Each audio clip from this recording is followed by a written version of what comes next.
बहुत समय पहले बर्फ से ढके पहाड़ों के बीच एक गहरी घाटी में एक छोटा सा गांव था। इस गांव में मेहनती और बहादुर बौने रहते थे। ये बौने बहुत निपुण कारीगर थे। कोई सोने चांदी के गहने बनाता, कोई लोहे से तलवारें गढ़ता, तो कोई पत्थरों को तराश कर सुंदर मूर्तियां बनाता। उनका विश्वास था कि मेहनत ही सबसे बड़ा जादू है। गांव के बीचों बीच एक विशाल पत्थर का दरवाजा था जो एक रहस्यमयी गुफा की ओर जाता था। कहा जाता था कि इस गुफा के भीतर एक जादुई रत्न छुपा है जो पूरे गांव की रक्षा कर सकता है। परंतु वहां तक पहुंचना आसान नहीं था, क्योंकि रास्ते में खतरनाक चट्टानें, अंधेरे सुरंगें और रहस्यमयी जीव रहते थे।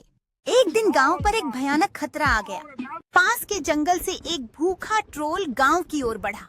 वह पहाड़ों को तोड़ सकता था और पत्थरों को खा जाता था। सब बौने डर गए क्योंकि उनके घर पत्थर के बने थे। तभी गांव के बुजुर्ग बौने ने कहा, समय आ गया है कि हम उस जादुई रत्न को खोजें। वही हमें बचा सकता है।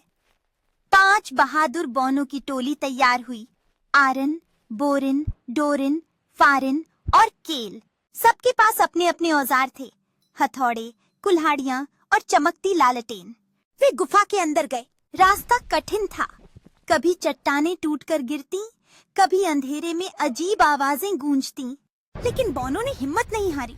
आखिरकार वे गुफा के सबसे गहरे हिस्से में पहुंचे।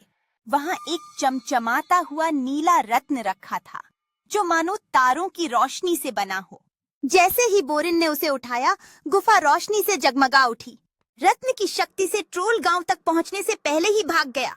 गांव के लोग खुशी से झूम उठे। उन्होंने उस रत्न को गांव के बीचों बीच रखा और प्रण किया कि वे हमेशा एकजुट रहेंगे। अब वह रत्न सिर्फ शक्ति का प्रतीक नहीं था, बल्कि उनकी मेहनत और एकता का निशान भी बन गया था। सच्ची ताकत हथियारों में नहीं, बल्कि मेहनत, हिम्मत और एकता में होती है।